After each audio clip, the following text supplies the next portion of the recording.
You're watching Meet the Movie Press. And coming up, we're going to be talking about J.J. Abrams directing Star Wars Episode 9, the crazy box office for it, and the Toronto International Film Festival. Stay tuned. Welcome to Popcorn Talk, featuring movie discussion, news, and interviews. Popcorn Talk. We talk movies. And now, here's Popcorn Talk's Meet the Movie Press. Welcome back from Good morning, Simon. Toronto. Good morning. Thank How you are so much, buddy. It's good to see you. Yeah, it's good to see you. Missed you last week. I mean, it was great to have Dimitri on the show. That went down really well. Yes, by the and way. thank you to Dimitri for thanks. stepping up, Yeah, we will be back, by the way. filling my gigantic shoes. Yeah. That's a 10.5, mind you. You know what they say about a man with big shoes? Big socks. Yeah. I am Jeff Sneider, editor-in-chief of the Tracking Board, tracking-board.com. You can find me on Twitter and Instagram at @TheEdSnyder. You're watching Meet the Movie Press on AfterBuzz's Popcorn Talk Network. And with me, as always, Is Simon Thompson. You can find me on social media, Instagram and Twitter at Showbiz Simon. There's also a Facebook page. This is Simon Thompson. Who am I? I'm a journalist. I'm a producer. I'm going to be a filmmaker. an all-around soon. good guy. And someone we're going to talk about the J.J. Abrams news right now. Star Wars Episode 9. Did something happen? I was in the middle of Toronto Yeah. when I woke up to this news. People were flying. There were literally film journalists who were going like, I'm getting on a plane to drop. Ah! They were just like, ground the plane. I need Wi-Fi. J.J. Abrams Yeah. replacing Colin Trevorrow on Episode 9. Not the most shocking news. No. What do you think of this decision? Are you surprised? No, I'm not. Disappointed? I'm not. I mean, I'm not disappointed. I'm not surprised. I suppose I'm a little bit disappointed because as much as I enjoyed Force Awakens, I did feel it could have been better. And I agree with you on that. I think for many things that JJ has done, he can be very good at bringing out characters and cohesion and chemistry. I think one thing for me, apart from the fact that it was a retread of A New Hope, Force Awakens just lacked a little bit of the magic? the magic, the heart, the cohesion, the chemistry, the dynamism. Visually, it was on the screen. Human character-wise, it wasn't quite there for me. So I'm a little bit concerned about that. That first movie, he had a lot of boxes to check, though, where you have to introduce a ton of characters. You have to introduce the new generation. You have to play homage to the old generation. There's a lot going on in that first film. You've got to completely build that new world. It's tough to judge him strictly on that, I think. But he's done many things that I do genuinely really like. So I think when he's on point, he's really on point. I think you have to be okay with this choice, considering how badly it could have gone. And I think that, they easily could have given this movie to Ron Howard, too. And listen, Ron Howard's made some great movies. I just feel like he's lost his touch lately. But we'll see what happens with Han Solo. By all accounts, he's stepped in to rescue that movie. So I think if they needed a familiar face, someone, an adult, a grown-up who they could trust.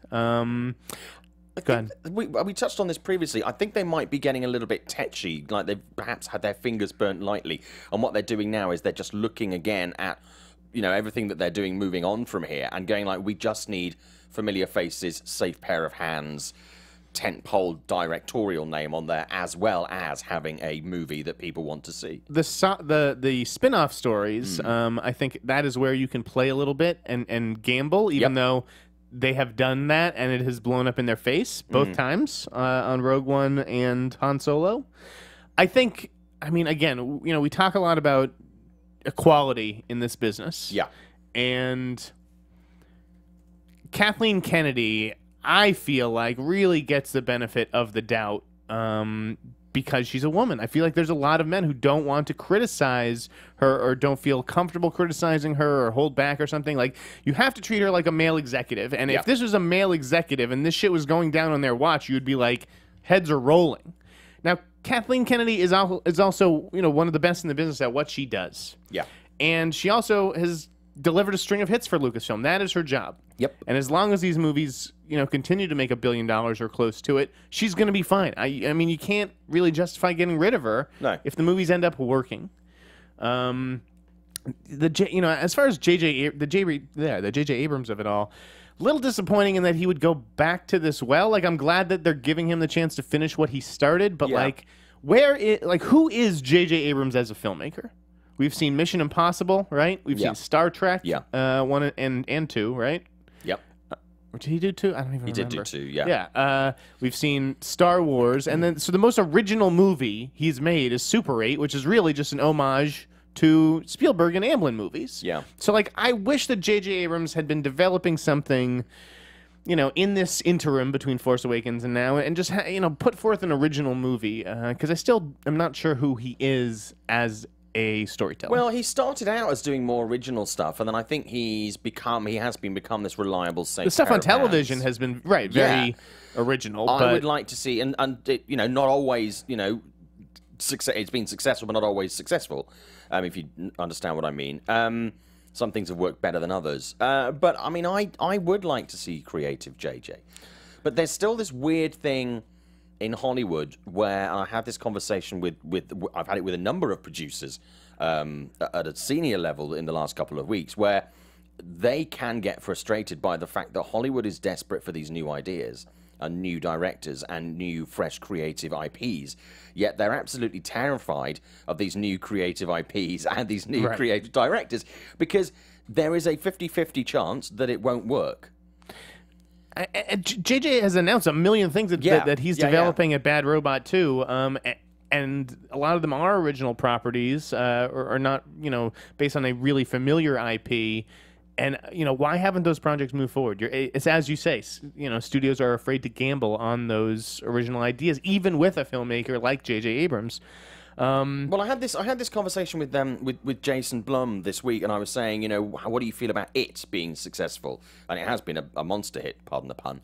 And he was saying, well, what's going to happen now is Hollywood are going to make a slew of horror movies over the last, obviously because of Split and Get Out, horror's, you know, really big again this year. And he's like, a lot of them are going to be shit, and they're not going to make money. Yeah. And it's like, but you could put that money that you're making into a movie that's going to be shit and isn't going to make money to create something completely new that probably would have more chance of making money. But the business is cyclical. I mean, yeah, when a bunch of horror movies work, then 100%. more horror movies get made, and then there's a higher percentage of horror movies that don't work. Yep. And then we're back to horror's dead. And whether it's and sci-fi, then it'll take whether another it's, movie to resurrect it. Genre spoof movies and stuff like that. And we went through a phase of those coming out every couple of months. So, I mean, I would like to see more creative JJ, but I think he'll probably, hopefully, have learnt mistakes from having done the first Star Wars movie, and because there's Star Wars, Force Awakens, and Rogue One, and then there's other things coming out, there's more of a template, I think, now for where this needs to go, but without everyone going, you have to protect what we've had previously. I mean, so JJ's also going to be rewriting the script with Chris Terrio. Yep. And I think, you know, they did push the release date from May to December, so they have a little bit more time than people thought that they had. Yeah. They're not under as tight a deadline. It's a wise decision. Chris Terrio, you know, on one hand, he's the guy who wrote Argo, which won Best Picture, and on the other hand, he's the guy who wrote Batman vs. Superman. So that was a bit of a polarizing choice, I think, online. Yeah.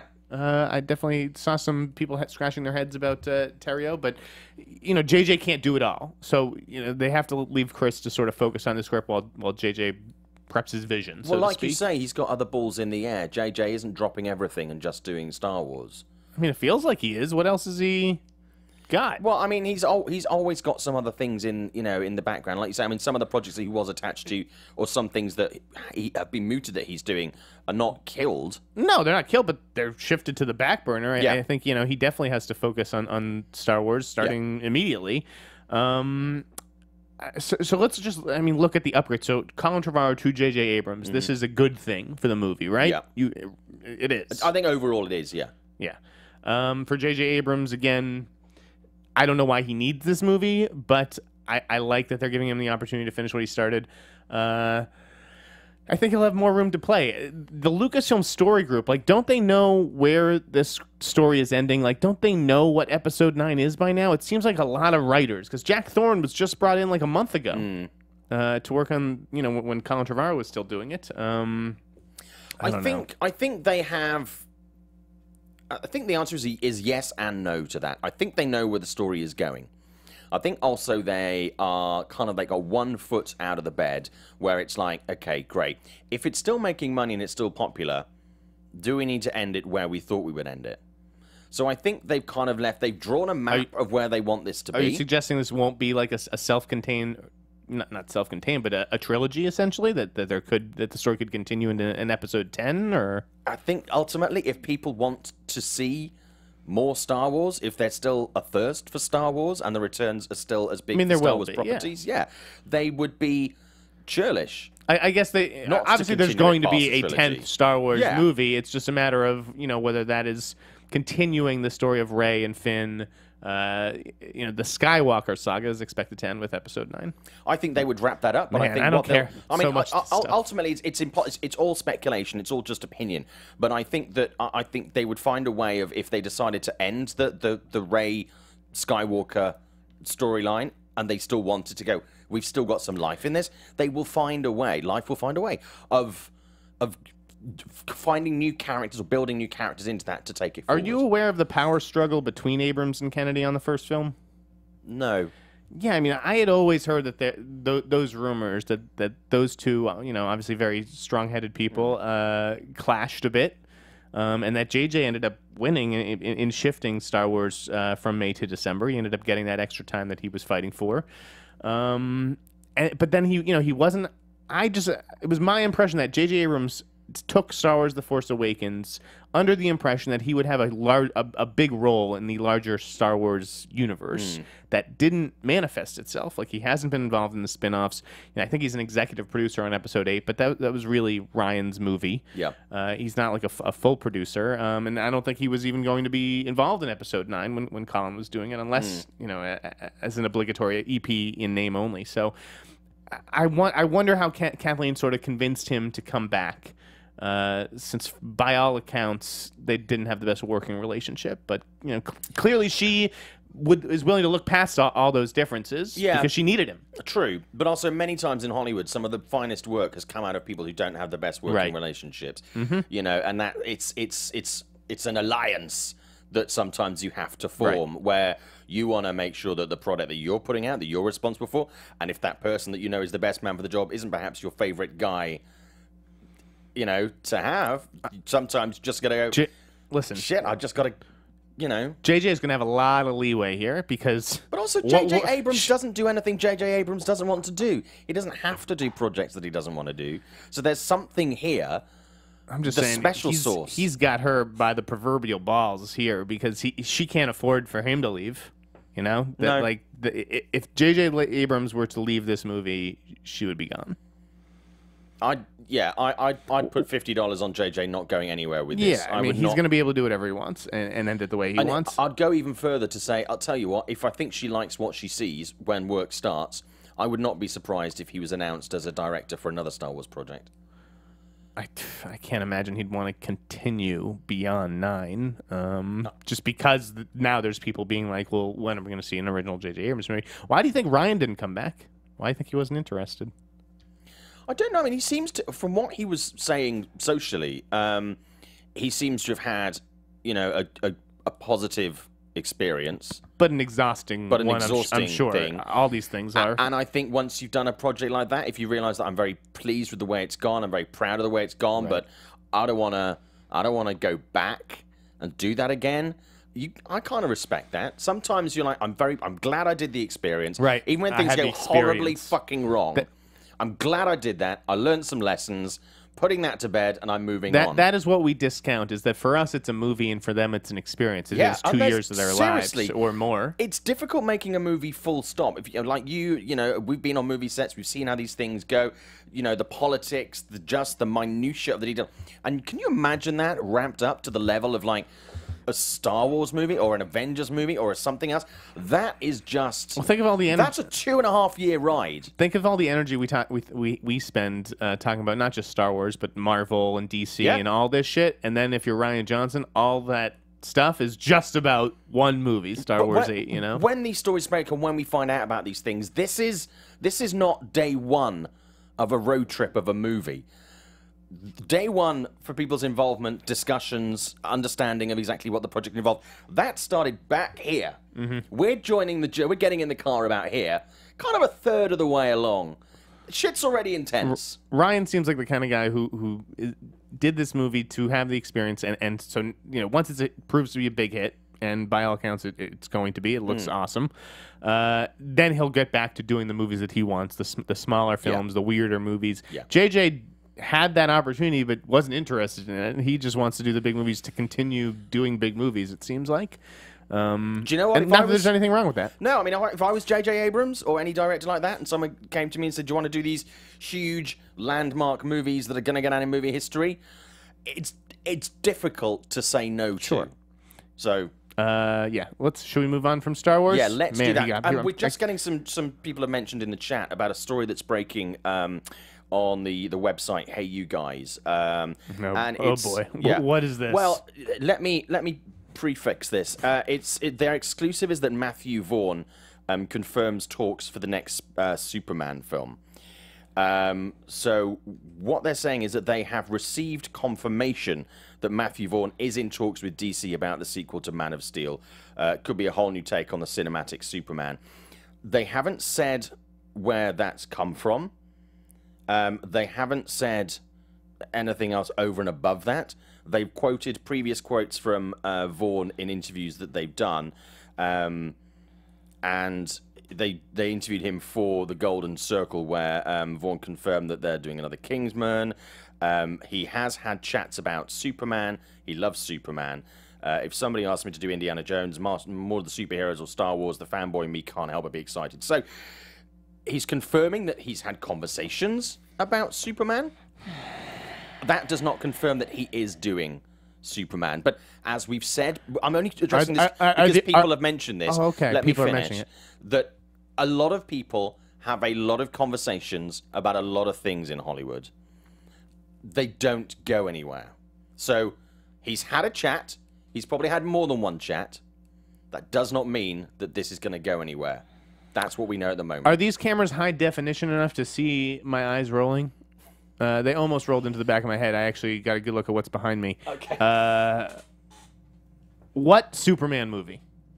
Let me just ask you that. That's what I'm saying. Superman movie. This is a very. There is no Superman movie. This is a well. This doesn't exist. It's a very generic conversation about.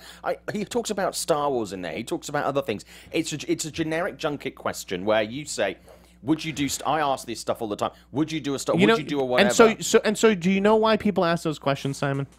Do you know why people ask those generic questions? Because morons like us fucking talk about it. Why ignore it? It's nonsense. Nonsense. HeyYouGuys.com? I'm sorry. HeyYouGuys.com? No. Goodbye. Next. That went down well. Next. We talked about Star Wars. We talked about that. What would you like to talk about next? Let's talk about it. I want to hear. I want to get like the box office expert's opinion on it. This is a real thing. This is real, tangible money. 123 was it? It was 123 at the weekend. It was originally it was like 117. Then they upped it, obviously. 10-day take. Domestic is 158.7 million. Globally, 210 million. It's done well.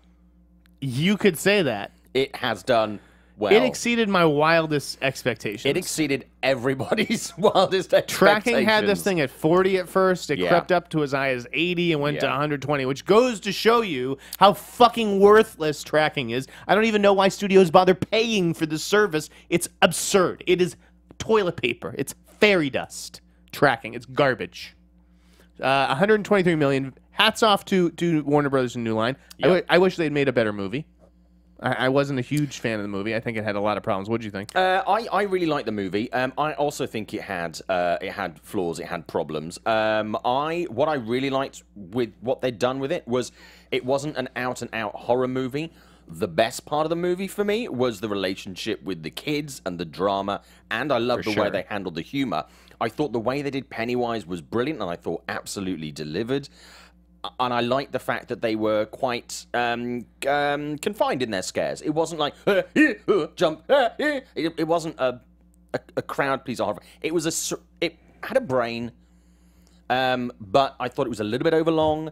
2 hours and 15 minutes? Yeah, I thought it was a little bit overlong. For half the original 3-hour miniseries? That they did in it that they didn't really answer. It's like one of the things that still bugged me, and I had a conversation with someone about this week, is if you haven't seen it, You've seen it. And there's Let's say 123 you've million seen it. people Let's just who've seen it. There's no spoiler alert. towards the end when the floating kids are coming down, they're all going down. What the fuck happened? Exactly. Are So they they just still leave all missing? these Are the dead bodies kids there? down The there? bodies Did haven't they aged or decomposed. Tell the cops. What happened? It wasn't thought out. It was the answer. Yeah. But I mean, it left me really looking forward to the sequel. Me too. Or the second part. I'll give but you that. it also left me feeling that if that was it, I'd still be okay. Because I like the way that it kind of ended. Not with the little sort of tags on it. I mean, I really like the movie. I would go and watch it again. I know a lot of people who aren't into horror who've gone and seen it and they've really enjoyed it. And I know people who've gone to see it more than once. I really like... One thing, I've had this conversation with you previously. I really like the fact that the majority of the cast were not known names.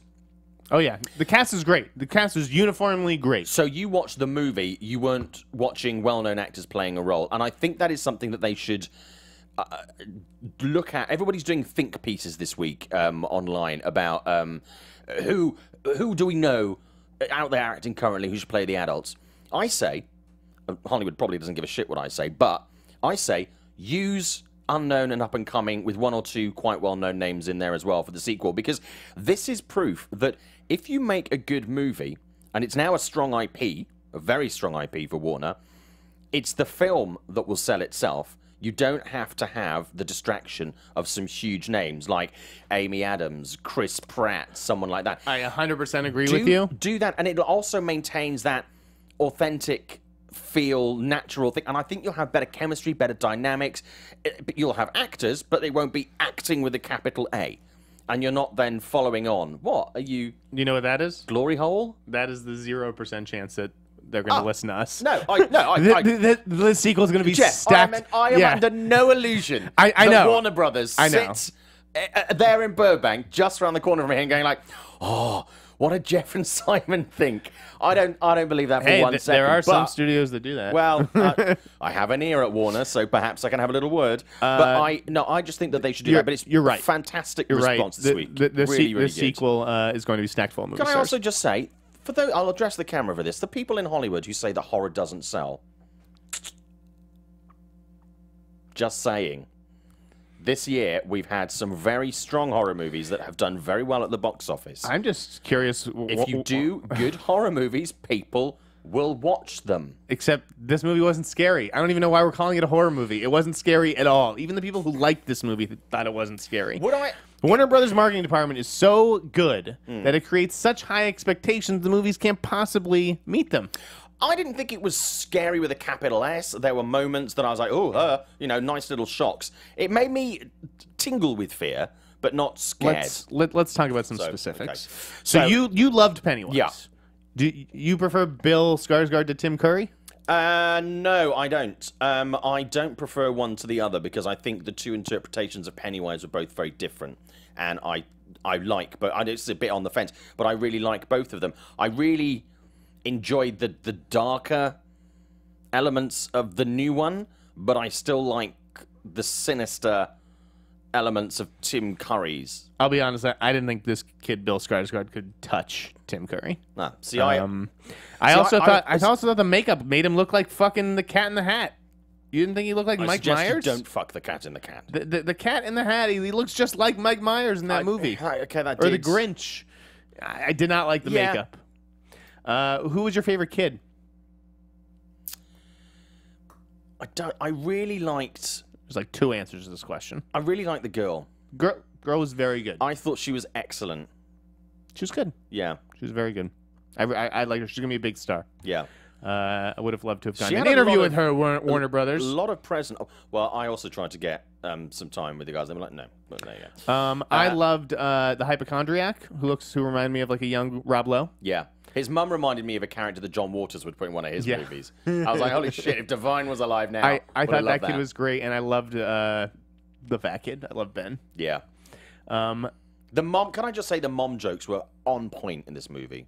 Yeah. I love a good mom joke. I thought Finn Wolfhard's character Richie was a little obnoxious, a little one note. But that is what I remember at age 13 was just making mom jokes nonstop. Yeah. Okay, to me, the problem with it is that it's just a collection of scenes. I thought it was pretty poorly written. It's just it's like another critic said, where you're like watching TV and flipping the channel, and here's Ben's program, and Ben hears something, and then there's a noise, and he goes to investigate, and there's the clown, and click, next channel, repeat, do the exact same thing with the next character, click, do it again, click, do it again. It's just, I thought it was not good writing at all. Yeah, I mean, Like, the first scene is so good. Did you like that first scene? I did. Yeah. And it's slow, and it takes its time, and it's quieter. I thought it was full of fucking loud noise. It was so loud. It was full of jump scares. This is the New Line way. That's why I don't like the Conjuring movies. It's the same fucking thing as a Conjuring movie. This was considerably better than a Conjuring 2. These kids were stuck inside. But do you know Conjuring what? movie. Do you know what? There's a large part of the audience who just want to go there and jump. You know, ladies have a little bit of wine before they go in for a girls' night. They want to go scared. Guys want to go in and have scares. Let's talk about the black kid, Mike. Yeah. This is... I'm actually going to be talking to him tonight. 2017. How do you do this? How do you have... Listen, we're gonna take this black kid, we're going to shoehorn him into the movie. Yeah. He's going to have almost no lines. He's going to have almost nothing to do. His story function in the book is taken away and given to Ben. Like... I was like, if you're gonna do this with your black character and marginalize him to the extent that you have, you might as well not include him at all. I can't believe that they did this to this poor kid. Yeah, I think that's fair. I love how they made the Jew the pussy. Like, what is? I thought this movie was pretty fucking overrated. I can't believe some of my colleagues who flip for this thing, people in the horror community whose taste I respect. Like, it's just basic story function. It's just like, this is not how you make a movie. I learned this in film school, but it made $123 million, so they don't give a fuck. Yeah, basically. I mean, I came out. I just came out feeling very. I came out feeling very satisfied. I was very concerned that we would have seen too much in the trailers and stuff, and actually, I was like, actually, there's a lot more in there. Didn't you think the human characters were scarier, like the teenager and her father? Yeah, they were both fucking scarier than the fucking clown. Meanwhile, I wouldn't say scarier than the clown. I'd be way more terrified. One thing I did have a problem with was when Pennywise jumps out of the coffin and lands on the top and goes beep beep. That it doesn't give it context in the movie. That's more of a catchphrase here, unfortunately. And I was like, you didn't contextualize beep beep. So what? We amuse the guys in the control room. No, I was about to say I completely agree with you. Yeah, because that was something that they did in the original 1990s version, where like beep beep was meant to shut up Richie because he talked too much. Yeah. Yeah, and this one it's only the clown that says it, and there's no context to it, and it's only a callback if you know the last movie. Like, exactly, or you've read the book. Right. Meanwhile, how many times can a child get hit in the head with a fucking rock in this movie? Kids are getting bashed over the heads with rocks. They're having rock wars.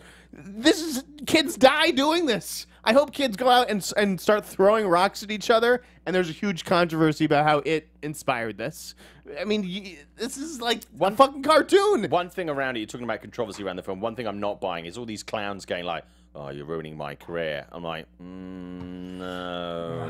I just wanted a better movie. It was around before you started being a clown, middle-aged man, which is creepy, by the way. Listen, I knew this movie wouldn't be that good as soon as I went through the It experience. The It experience in Hollywood was poor. It was great to from the say outside. The least. We did it together. There's a photo of us. That was a bromantic night out walking in through Hollywood the set. for the two of us. I'm just frustrated, man. I was so looking forward to it. The food was good. It was amazing. Yeah. The tacos were fantastic. That guy should be at every premiere. But I listen. It's not the worst movie I've seen all year. No. But I was fucking disappointed. Well, it did 7.2 million last night. It's doing amazing numbers, and it's looking at doing another 50 Kids million are going this to this. weekend. Parents are taking children too. Good. They're taking their 8-year-olds. No, I don't mean good. Yeah. No, I hate kids. I saw a kids movie this week, the Lego Ninjago movie, and it just confirmed the fact that I just hate screenings with children in. I'm sorry, I'm not a parent. I love the children that are in my life. I adore them. but I don't want to. We spent a lot of time on Star Wars, Nick. We got to keep it moving. Okay, cool. Let's talk about another horror franchise, Okay. Halloween. You spoke to Jason Blum, as you said. Yeah. Tell me some of the things that you guys talked about. Well, to give it context, there's the Halloween Horror Nights kicks off at Universal in Orlando and Hollywood tonight, and Jason has teamed up with John Murdy, who's the creative director of Halloween Horror Nights, to do a number of attractions there this year. One of them is the Horrors of Blumhouse. So it's themed after the ones in LA and Hollywood are completely different, similar films, but the one in LA has Insidious, the new film Happy Death Day, and some of the other films, The Purge and stuff are involved as well. So I sat down with him. I got a 15-minute chat with him inside this house, which is pretty cool. And obviously we talked about the industry, we talked about the success of Get Out, the success of Split. And at the end, I had a couple of minutes to ask him about projects that they are working on. Two of the ones that I was perhaps most interested in were Halloween and Spawn. He's very excited about the Spawn reboot. He's had quite a few positive things to say about that. Halloween, though, I asked if these two films, he's looking at them as franchises or reinvigorating a franchise, and are you looking at it as a 2 or 3 film set? At the moment, when they're looking at Halloween and Spawn, they're looking at both of those properties as standalone films. And then if it works out, they will then see what they can pick up from the film and take it forward. But they're not looking at Halloween especially as oh, we can't do this because it means if we do a sequel, then it'll stop us being able to do that. So Halloween, it's looking like it's going to be a standalone. I would not be surprised if they then turn around after it's successful and say, yes, we are doing a second or a third, we're going to make it a trilogy. That would not surprise me. And they do have a bit of a golden touch for this kind of thing. But yeah, so he's looking at Halloween and Spawn as standalone movies. If you want to read the whole interview, it is up on Forbes. If you go to Forbes and search Simon Thompson or Jason Blum, you'll be able to do that. And I'm chatting to him tonight as well. Winnell, I'm talking to Tobin Bell and people from the Chucky movies and stuff like that. But yeah, so that's from Jason. Cool. Yeah, no, I that's surprising to me about the Halloween. I mean, I think, listen, if this movie is successful, it's going to have a sequel. I think that's kind of inevitable. But I like that approach, and I like that Jason is even just saying that, even if he knows we already have sequels in mind for this, I like that he's not getting ahead of himself. Yeah. And just saying, like, it's the one movie for now, because I hate when people come out and say, we're going to do 9 movies of this, and like Power Rangers and also a Jason, few other ones. I mean, I don't know if you've sort of spoken to him or done interviews with him. I worked for him. Oh, okay, yeah. So you know that he's kind of, you can tell when he's saying something that seems genuinely true and when something that seems like it's just being said to cover something up. And from my experiences with him, sitting down and talking to him, at the moment, I think this is completely authentic. So we'll see. And he guaranteed as well, too, I think it was The Wrap that he spoke to this week, and said that the film is definitely, the Halloween movie is definitely coming out when he said it would. It's going to be by this time next year. So that is on track, which was good. I think he said if it's not out, he's going to cut his head off, which is slightly extreme. Speaking of cutting heads off, I'm ready to cut some producers' heads off right now. Okay. Unfucking believable. These people in Hollywood is unfucking believable. Oh. Good email, right. I'm guessing. Yeah, really. So what else would you like to talk about? Fucking monsters. Daniel Day Kim replacing Ed Skrein on the Hellboy movie. By the way, first photo of Hellboy, and I know I've been talking shit about this movie for weeks, looked pretty fucking badass. Yeah. Didn't look like David Harbour at all. It actually looked exactly like Ron Perlman. He looked the exact taller. Same. Yeah, And skinnier. So listen, Hellboy first look was pretty cool. It went over well. Daniel Day Kim is an actor I've always liked ever since Lost, and I'm glad that he is getting cast in a big high-profile movie like this. Did we talk about the Ed? We didn't talk about the Ed Skrein thing. We did. That was one of the last things that we covered. I think this is the right move to do, and everybody seems to be very keen. And he's a very popular guy. And Daniel gave him credit too. Yeah. And he's a big star. And Daniel Day Kim also, sort of did the right thing in walking away from Hawaii Five-0, right? They wouldn't pay him equally. Yeah. So it's kind of interesting that he moved from sort of, the guy who's leaving to the guy who's coming in for the guy who's leaving in two separate controversies. But yeah, good. This is good for the Hellboy movie. Yeah. I think he's a better actor than Ed Skrein too. So yes, I think that is fair. Spike Lee and Jordan Peele getting together on a Black Klansman movie.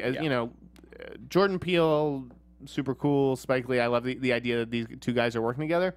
coolest part of this announcement for me was John David Washington. Big fan of that guy on Ballers. I wish they actually gave him more to do on Ballers. I feel like he was better the first 2 seasons of the show. But this is Denzel's son, and he's very talented. So I think that this could be pretty cool for him. Yeah, no, I agree. I mean, I just like the idea. We were talking obviously about other movies that Spike Lee had been linked to. You were talking about, was it Night Watch? Yes. The other week, yeah. Yes. I think this is going to be a more interesting product because I think both of them have got great sensibilities for this type of content, but I think they're coming at it from slightly different ways. It's a good story. It's a great story, and I think also the two minds together, I think, will be actually create something that's really interesting and different. Yes. Wishing all those guys the best of luck on that project. Hopefully it comes together quickly. Did you hear about Mike Myers this week? Mike Myers, yeah, I heard that story was bullshit, very overblown, and that he's making a cameo. Yeah. It's kind of fun, though, isn't it? It is. It is a cute little nod. If it works, it'll be great. If it doesn't, it'll be Ghostbusters. Right. Mike Myers, sort of introduced the Queen song Bohemian Rhapsody to a new generation in Wayne's World, and so Bryan Singer and Queen threw him a cameo in the new Freddie Mercury movie. That first shot, by the way, of Rami Malek as Mercury looks great. Strong. Yeah. Really good. Bryan Singer, not my favorite director these days, but man, he used to be great, and I'd sure love to see him deliver another great movie. Yeah. He is capable of it. He just lost his way in Blockbuster land. Yeah. Speaking of blockbusters, Night at the Museum. I heard that there's not going to be any more of those. No, I did. I did a piece. It was originally to do with Stranger Things ahead of the Emmys this week because obviously it's up for 18 nominations this weekend, 18 awards. So I sat down with Sean Levy for Forbes over at 21 Laps, and I had to talk about the movies and stuff like that. Night at the Museum, hugely successful franchise for him.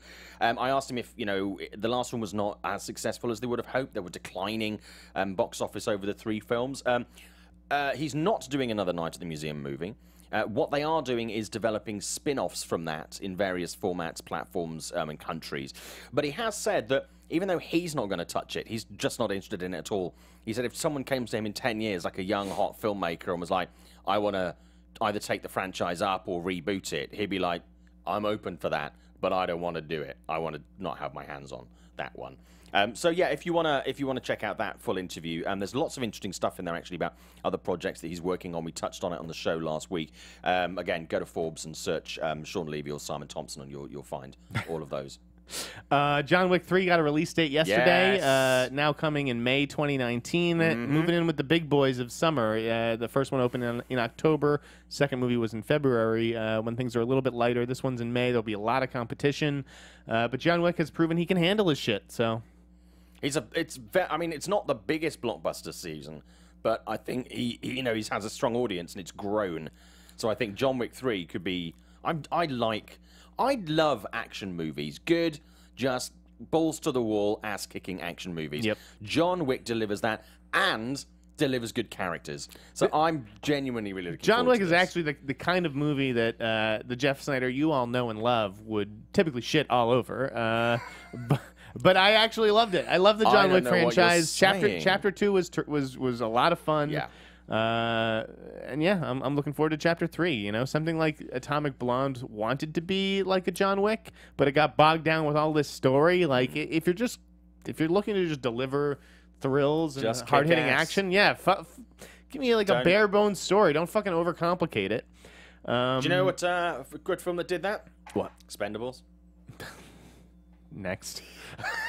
I think we're all assuming that Chad Stahelski is going to return. He did the second movie on his own. Yeah. But when I spoke to him at John Wick 2 a couple of months ago, the premiere in Hollywood, and he'd already, he'd pretty much claimed that as his, and he was throwing ideas around and putting stuff together and talking to people. So yeah, I would be amazed if he hands that off. I'm just saying I would be surprised if he wasn't offered a bigger project between now and then. Yeah. Maybe he wants to see it through with Keanu. I think he does. That's the feeling I get get from talking to him. It's like if they come at him for like Fast 9, how does he say no? And then John Wick 3 is open. And, I was just throwing out names yesterday. Where like, obviously, I'd love to see Gareth Evans, just do a movie like this with Keanu. Also, Ilya Nayshuler, who did Hardcore, is still waiting for his next thing. Yeah. I love the energy in that movie. And then, have you seen the trailer for this film, The Villainous? No, I haven't. Check out the trailer for The Villainous after the show. It's billed as the action movie of the year, and it looks pretty fucking crazy. Oh, cool. Bunch of trailers came out this week. All the Money in the World trailer. Yes. Did you think that looked good? I haven't watched it, to be honest with you. Oh, okay. Sorry. That's about the J. Paul Getty kidnapping that Danny Boyle's turning into a series. This Spacey. one is with Kevin Spacey, Mark Wahlberg, and Michelle Williams. I thought it looked pretty good. I think it'll be nice to see a Ridley Scott movie without a lot of CGI and aliens and all that garbage. No, absolutely. 100% agree with that. So All the Money in the World could be an Oscar player. We'll see about that. It is a great story. Did you watch the Red Sparrow trailer? No, I haven't watched any trailers this week. Okay. Not even the Simon 50 is a busy Shades. man. Well, I just unfortunately was this week. I heard you had. I thought you had a cameo in 50 Shades Freed. I do. I'm due to Glory Hole. That's me. Yeah. Did you see Mother? I had the choice and the chance to go and see Mother this week, but I was heading down to Carlsbad to produce the Ninjago movie junket for E yesterday, so I couldn't make it. I am actually going to go and see that with an audience. I decided to make the choice because I didn't want to watch it with press. I want to see what normal people make of it. Normal people are going to burn down the theater. This movie is going to get a G cinema score, something lower than an F. Oh, like, I can't wait for Jennifer Lawrence's fans to see this movie and, some of his lose movies their shit. I love, and some of them I hate. So I just Which ones do you hate? I'm curious because I had this conversation like last Black night. Swan. Really? You didn't like Black Swan? I didn't like Black Swan. Wow. I did not like that at all. Okay. Everybody hyped that movie so much, and I waited until the hype was over. I did not know this about and you. I watched it. I just didn't like it. People usually shit on Noah, which I defend. I actually enjoyed Noah, but that's the Aronofsky movie that gets killed. I don't think Darren has made a bad movie until now. I think this movie is awful. So I saw. Did they use that on the poster? Yes. with the marketing for this movie, they just awful. 5 stars. I saw 20 movies in Toronto. 20 movies, and this was number 20. Wow. What a way to finish. It was, and it wasn't that it was unwatchable because I meant number 20 in the rankings. Sorry, it's not like I closed the festival with that. Oh, okay, fine. Yeah, it was the worst movie I saw. I'd give it a D. It was just insane. I think Darren's lost his mind, and I wasn't a big fan of Jennifer Lawrence in this movie either. The only person I was interested in was Michelle Pfeiffer. So I see Mother this weekend if you dare. Don't read anything about it. Yeah. And then come back and let us know your thoughts in the comment section next week. I just kind of like the fact that this film is like reading Yelp reviews for a restaurant where everything is either the best thing that you've ever eaten or it's like the devil's shat in your mouth. It's like there's nothing really in between. I find this film indefensible. I don't know what critic could possibly go to bat for this movie. It is ludicrous. I don't know what he was thinking. So let's talk about Toronto. Yes. What did you see? Okay. Well, I'll run you down the list. Okay. We got about 8 minutes left in the show. Best movie I saw, far and away, I think, was probably Call Me by Your Name. Okay. You're familiar with that one? Yeah, I am. Yeah. Yeah. The Armie Hammer, Timothy Chalamet, gay romance in Italy film was heartbreaking. It was terrific. The Disaster Artist, which I caught at a midnight screening. It was a miracle that I got into that screening. I'm really looking forward to that. I think I would have a different reaction if I saw it in the P&I with a bunch of critics, but being there at midnight with that crowd, it was an amazing screening. I'll never forget it. And I thought the movie was hilarious. And it really is a movie about friendship between Tommy Wiseau and Greg Sestero, who are still friends today. And a lot of, the Franco Rogan movies are about friendship. Superbad, Pineapple Express, James Franco is a lonely dealer who just wants a friend in that movie. Yep. This is the End, is about the friendship between Seth Rogen and Jay Baruchel. So I really like the Disaster Artist, I, Tonya, the Tonya Harding movie, yep. Simon. Now, were you very familiar, like... You were living in England, in the UK, yeah, right. yeah. I mean, I was aware of it, but then again, I'm not really I shouldn't be your normal barometer of people outside of the US knowing about the story, because I've always been fascinated by American culture, etc., etc. So I've always been up on news, so I knew about this story. It was a big story in the UK, but a lot of people will probably have forgotten. I was talking to this Canadian girl at the festival, and she was like, I don't even know who Tonya Harding is, and she's like, my age or whatever. I was surprised. I was like, is this really just an American thing? But yeah, it's Does that affect how you enjoy the movie though, or how you embrace it? I think it would actually, because most people I know are going to enter this movie with preconceived ideas about who Tonya Harding is. I don't know. I just thought the movie was not what I was expecting. It is a dark comedy. To me, it really reminded me of Goodfellas. It felt like a female Goodfellas. Wow. I thought Margot Robbie. Oh my God! They've made an all-women Goodfellas. Shit. It has nothing to do with the mob, but and a bit, there's a bit of like Logan Lucky in there, like these bubbling criminals. But Margot's fantastic, and Allison Janney, wow, she's getting an Oscar nomination as long as this movie comes out this year. And that sold for $5 million to Neon and 30 West, and there was a lot of talk about how that sale went down because CBS Films made an offer for $6 million before the festival, and they turned it down. So they actually cost their investors $1 million. Netflix chased this thing hard to the tune of about 10 or 12 million, but they really wanted a theatrical release, number one. Right. And Netflix does do the occasional theatrical release. They did one for Beast and Donation. They're doing one for Mudbound and likely for Bright as well, I believe. But the way that Netflix, publicizes their movies and that shit, it's just everything gets lost in the shuffle. And you can't even find the fucking movie on the service. So I understand not wanting to get lumped in with that. Netflix is horrible to navigate. Seriously, I have found so many things buried in there that are not easily accessible. Right. It's like trying to do the fucking Rubik's Cube. I'm telling you, and I know why they wouldn't want to do this, but there needs to be a backstop to the menu so that you scroll left and then you hit the end. And you know where you started because it just keeps going in both directions. A24 had an amazing festival. Question on sales though. Zeno is asking, did Bodied get sold yet? Seems perfect for Netflix. No, it hasn't. No, and I think it could end up going to Bodied to Netflix. I thought I had a great time at Bodied. Yeah.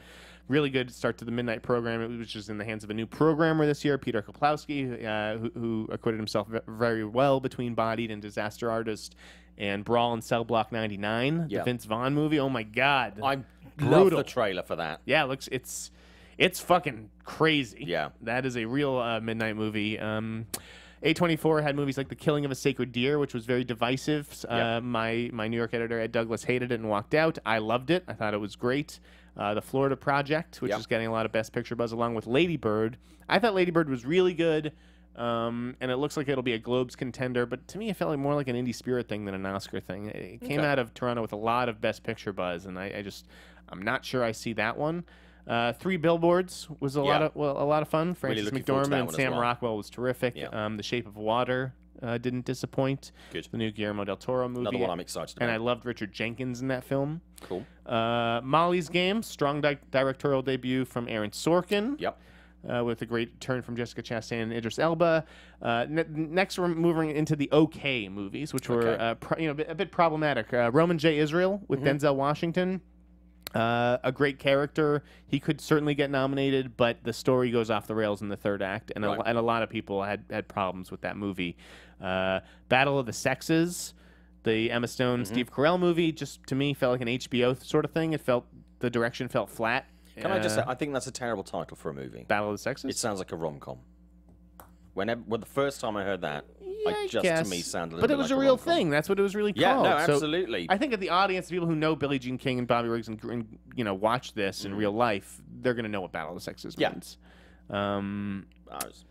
Hostels, the new Scott Cooper movie with Christian Bale, very slow, very somber, very violent. I don't think it's $50 million too. I don't know how the investors are going to recoup their money on that. There's just no audience for this. I Love You, Daddy. This Louis C.K. movie was pretty controversial, addressing. It seemed like he was taking on the Woody Allen situation, and Louis has dealt with allegations of his own. And then there was the 3 Paramount movies, Mother, which I thought was the worst thing I saw, Suburbicon, which was very average, the George Clooney movie with Matt Damon, and another Matt Damon coming up short movie, Downsizing, which was awful. Alexander Payne, awful. And I walked out of one movie. I won't reveal the name of that movie, but.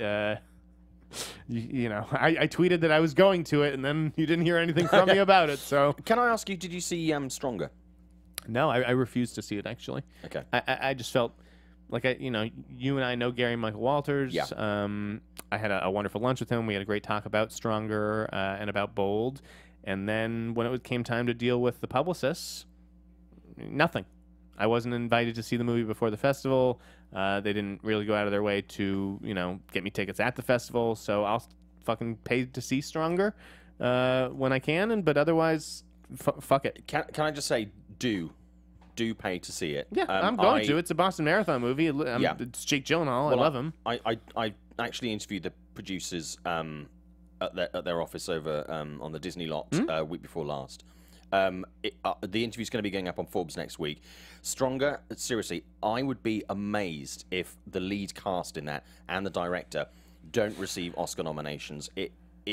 There's no Oscar buzz for David Gordon Green, 0. But it's a phenomenal film. I absolutely love it. It's in my top 3 films of the year. And Jake I can't wait to see it. Remarkable. I wish we could have a conversation about it right now, but I'm not gonna lie.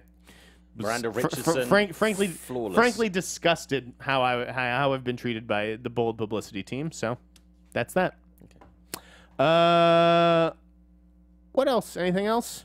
Let's just go over the rest of the box office for the weekend. We talked about American Assassin's coming out. Yeah, so that was 7.2 million last night, Thursday. It's looking at 50 million this weekend. Mother, 700,000 on Thursday previews. Weekend is looking at about 11 million. Had a budget of 33 million, so we'll see how that works out. American Assassin, another film that actually it's done okay on Thursday, 915,000. The weekend is looking at 12 to 15. It's going to dominate this weekend, hands down, regardless, so no one was going to touch that. Budget of 30 million for American Assassin. A film I'm curious about. It seems to be pulling in an audience. I don't know how big that audience is going to be. There doesn't seem to be the excitement and buzz when the trailer hit. Everyone's like, this looks like a really good action movie. It just seems to have lost momentum a bit. I might try and see that. I had no screening offers for that one, which is a shame. I would have liked to have seen that. But yeah, so that'll do okay. It'll be an okay box office, but it's really going to belong to it again this weekend. Yeah, so I think that'll probably do it for this week's show. We got to wrap up. But I definitely want to check out American Assassin. Yeah. So hopefully we'll talk about that next week. But we can do another mandate. Yeah. Just like hang out together. Hey, that would be nice, buddy. Yeah. Get some tacos. Let's do that. All right. Simon, where can the good folks find you? You can find me on social media at Showbiz Simon, Instagram and Twitter. I have a Facebook page. This is Simon Thompson. You can also read my interviews on Forbes. Check out my Jason Blum and my Sean Levy, and also with the producers from Mandalay next week. And yeah, so that's where you can find me. And I'm Jeff Sneider, editor-in-chief of the Tracking Board, tracking-board.com, at the InSneider on Twitter and Instagram.